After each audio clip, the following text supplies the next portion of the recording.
Hello, everybody, and welcome to EduMatch Tweet and Talk number 17.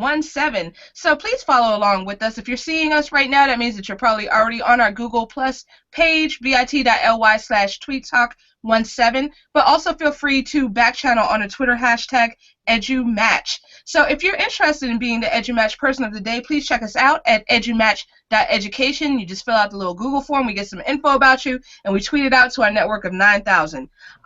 So today we are going to be talking about the Ednado wrap-up. Ednado was this fantastic conference that all of us have attended yesterday. It was just amazing. So here we have a panel of fantastic presenters who were at the Ednado conference yesterday. So we're just going to go ahead and do some panel introductions. So we'll start with Sandy, and if you could just please tell us your name, your role, and a little bit about yourself. I'm Sandra Paul. I am the Chief Technical Officer for several public schools in New Jersey. I've been in ed tech for 22 years. Started out as a computer science teacher, got tired of waiting for the technician to come around, slowly started developing my own network and doing my own stuff. So for the past, I would say 18 years, I did both the instructional technology and the infrastructure. And this year, for the first time, my focus is primarily just instructional technology. So that's what I do. All right, fantastic. Thank you for joining us, Sandy. Next, we'll go to Lisa.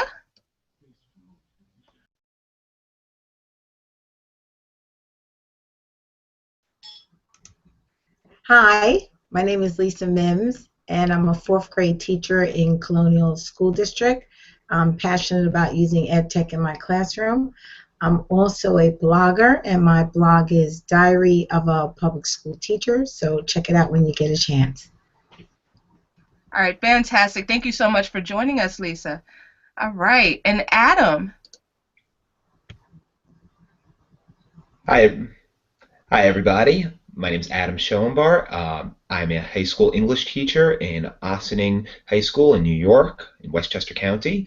And outside of that, I'm also a technology coach. I work with teachers to help them implement technology in their classroom, a Google education trainer. I blog at aschoenbart.com, and I'm also the co-creator with my friend Danny Kennis of the EdTech Cal NYNJ, a crowdsourced calendar for education and EdTech events. All right, fantastic. Thank you so much for joining us, Adam. So all three of you, we are so happy to have you here. So Craig says hey to Sandy on the Twitter back channel EduMatch. So without any further ado, we're going to go ahead and get started with the first question. So I'm going to go ahead and pose this first to Sandy. What was your overall experience attending Ednado? My overall experience was really great. One of the things was it's always interesting when you go to these workshops or you go to these conferences and that type of thing, and you realize that you're no longer among strangers, but you're actually among friends, because you've met so many people via Twitter, which is how I met Sarah at EdCamp NJ. And Adam too, actually. And now that I've also met everybody else who's on this panel here, you know, it's funny how that's one thing. But the other part that I thought was interesting was the actual space that we were in. I thought the learning space that we were in was absolutely awesome. And I thought it was really great to be in a learning space that got you out of the mode of thinking the regular rows of classrooms and the regular way that a classroom, the teacher being at the front of the class, standing in front of a podium or whatever. It was amazing. So I think it energized me. So the learning space kind of energized me. Besides you guys being there, it energized me to be a part of the entire process. Fantastic, and that space was definitely something. So we're going to be coming back to that for sure, for sure. By the way, Craig's shouting out Adam as well. So Adam, we're going to go to you next. What was your experience at Ednado?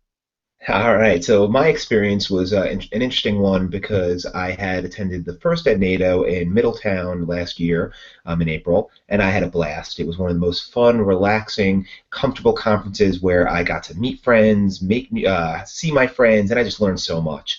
So I was excited for this one, and Chris Avila, as one of the organizers, had given me a heads up, and I was presenting with, again, my friend Danny Kennis, and he messaged us and said, hey, our attendance is looking a little low. So if you don't want to make the trip, I understand, but the space is worth it. And we said, all right, we trust you, Chris. We're in, and don't regret it for a second. I'm gonna pick up on what Sandra was saying about friends. I loved the connecting with so many people that I had met on Twitter and friends and acquaintances. And great sessions, but the space just was a game changer for me in making me rethink what goes on in my classroom, its layouts, and just our schools in general. And it was just a lot of fun and a really thought-provoking conference all around. Absolutely, absolutely. And shout out to Christian and Valerie who are also joining us on the EduMatch hashtag. So we're going to kick it over next to Lisa. What was your overall experience at Ednado? One thing that I have in common is I met Sarah for the first time. I met Regina for the first time in real life. And my friend Karen, who's also one of the people who facilitated it, we hadn't seen each other in years and had met on Twitter. In terms of being a presenter, I just love the feedback that I got from everyone that was there. Regina and I were talking, and we said there weren't a lot of people there, but the atmosphere was so great. I mean, everyone there was so appreciative of what we had to offer. So it was fantastic. Absolutely, absolutely. It was all about the quality of the conference, and the quality was just top notch. So absolutely, and that was thanks to so many great presenters like yourselves and the organizing team. So huge shout out to them as well. So a lot of you were talking about the space. So tell us a little bit more about the space. How can we? Well, first of all, what was the space like at the Corbett Experience Center? So whoever wants to go ahead and jump on that question, and then go for it. I'll go. The space reminded me a lot of what I've been doing in my classroom the last couple of years, where I have desks in my classroom, but I no longer force my students to sit there. This year I went out shopping with some grant money and got those slouch chairs, carpet squares, a big rug, and that design space reminded me of my motto with my kids: sit where you want as long as you're doing your work. And the furniture that was in that room and that space, they would love it. They would just be able to branch out, do what they had to do, but be comfortable doing it. Absolutely. It was definitely beautiful, and it was definitely innovative. So we're going to bounce next to Adam.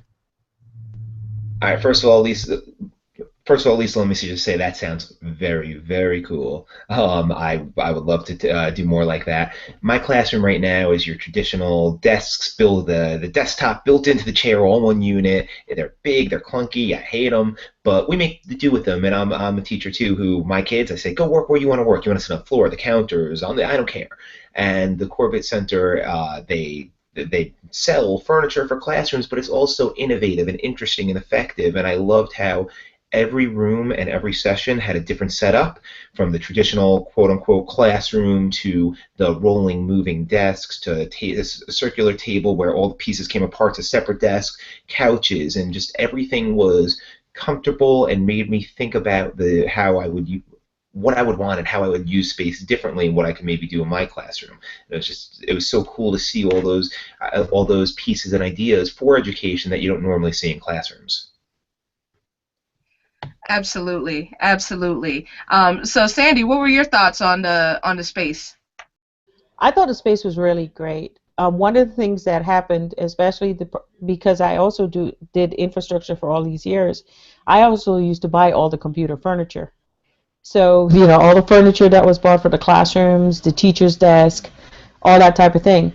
One of the things that I thought was interesting is how they were able to manipulate the desk in a way that even though you had to put power in the middle of the desk so the kids could get access to power up their devices or whatever things, still it was mobile. I love the idea that so much of it was on wheels rather than a stationary item.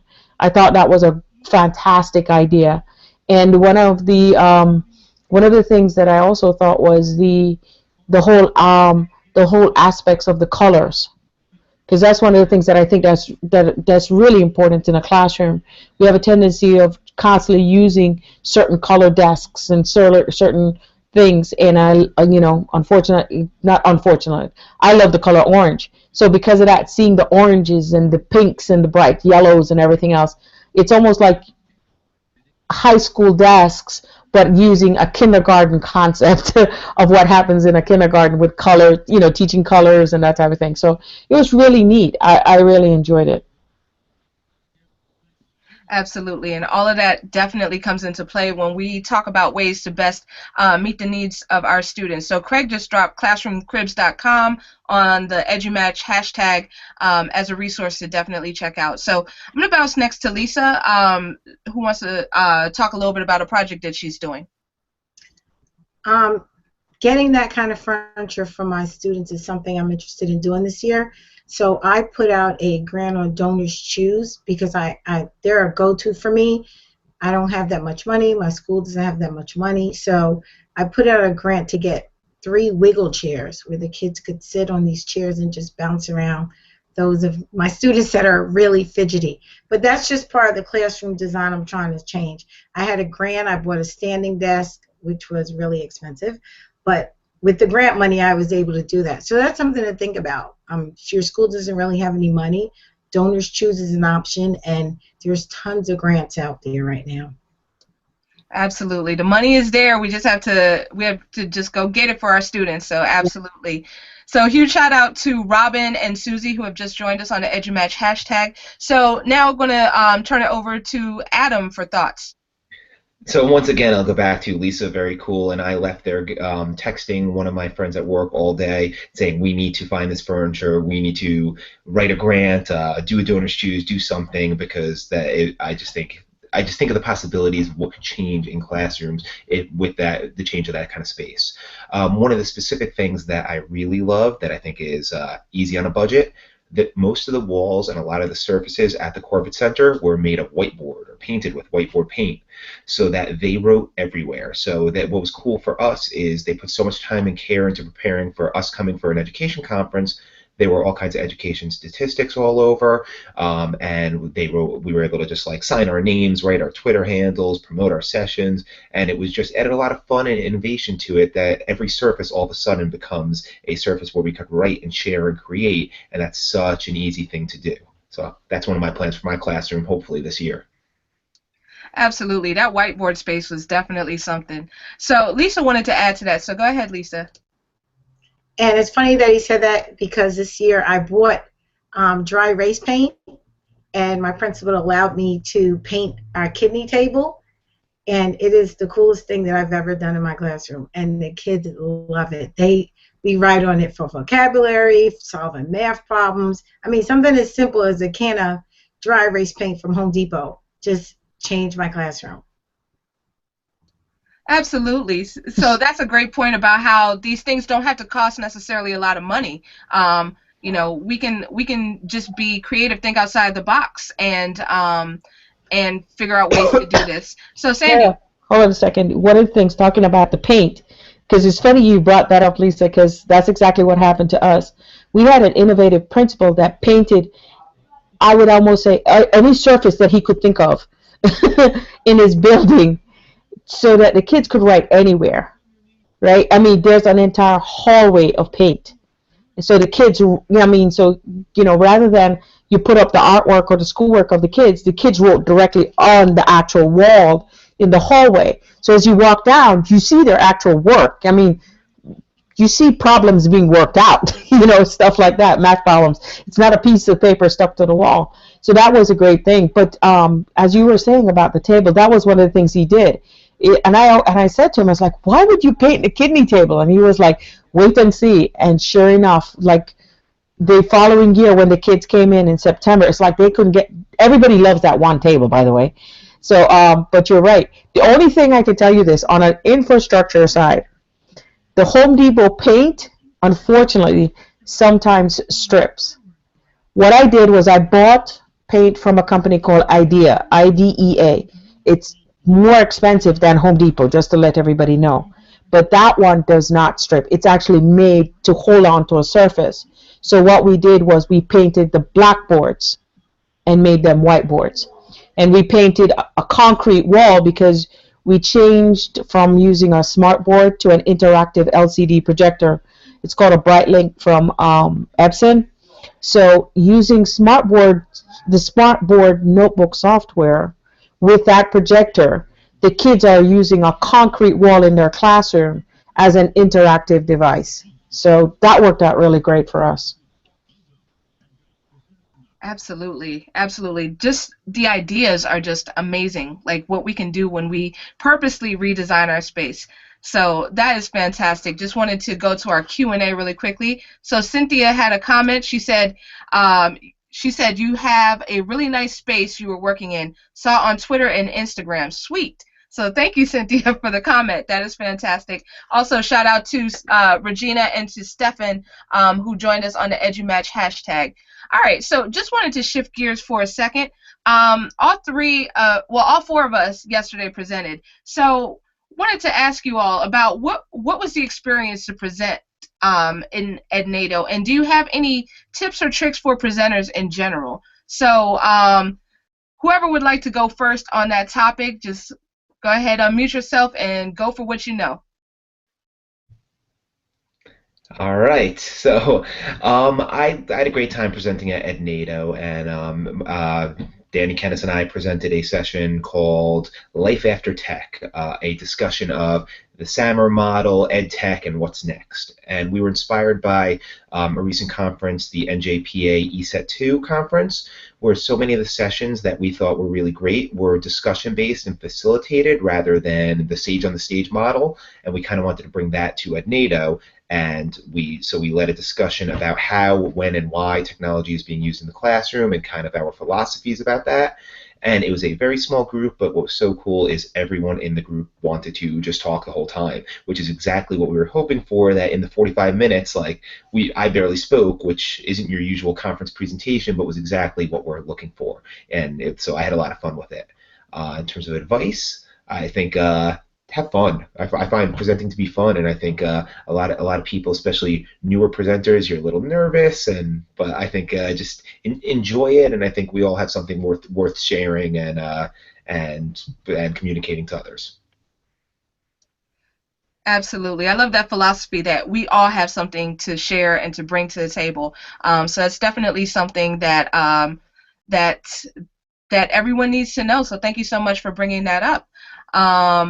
Also wanted to give a huge shout out to Regina, who's dropping pictures of the space. Regina is one of the organizers of Ednado, so she is on the Twitter hashtag. So hi, Regina. All right, so just going to turn it over to whoever else wants to jump in with thoughts on presenting. One of the things that I want to share in terms of tips, I'm presenting this weekend at the Colonial Tech Conference in Delaware, and we were asked, yes, and Sarah will be there too, and we were asked to make it hands-on, which makes a lot of sense. So that made me reassess the presentation I was doing for Ednado, and that's exactly what I did. I made it hands-on, and it made such a difference when you have everyone involved in what you're doing. So instead of standing at the board and telling people what to do, how to do it, I had them do it as students, and I think that was more powerful than, as Adam said, me standing up there telling them what the tools were, how they could use it as teachers. Rather, let them use it as students and see what will work for them in their classroom. And I love presenting it at Ednado.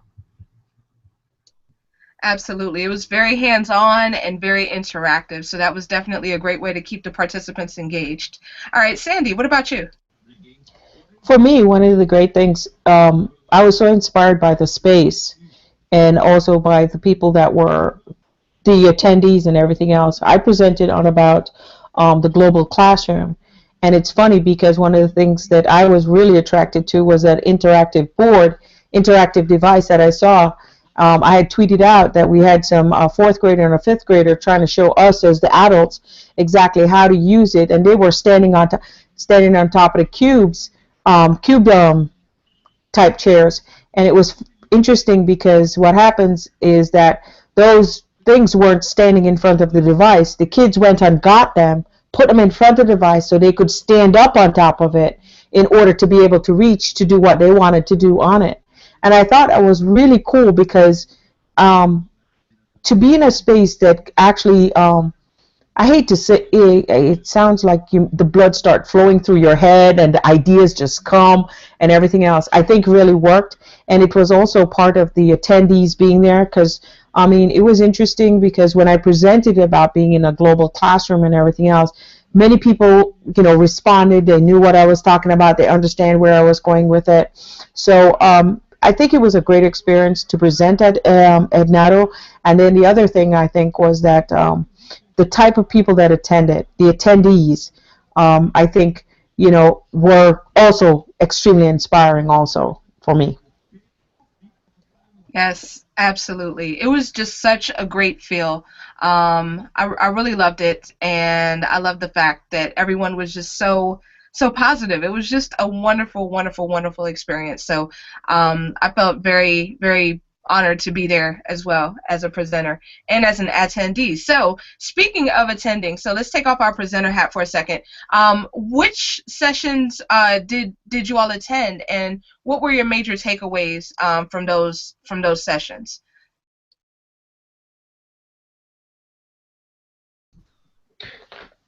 I attended EduMatch, and that was Sarah, and I took away the whole concept of teachers collaborating, because that's what EduMatch is about. And as Sarah said, it's not about teachers dating, it's about getting teachers together to collaborate. And there's nothing like an educator's PLN. I mean, that's where I get all these wonderful ideas. So I thought EduMatch, the presentation was amazing.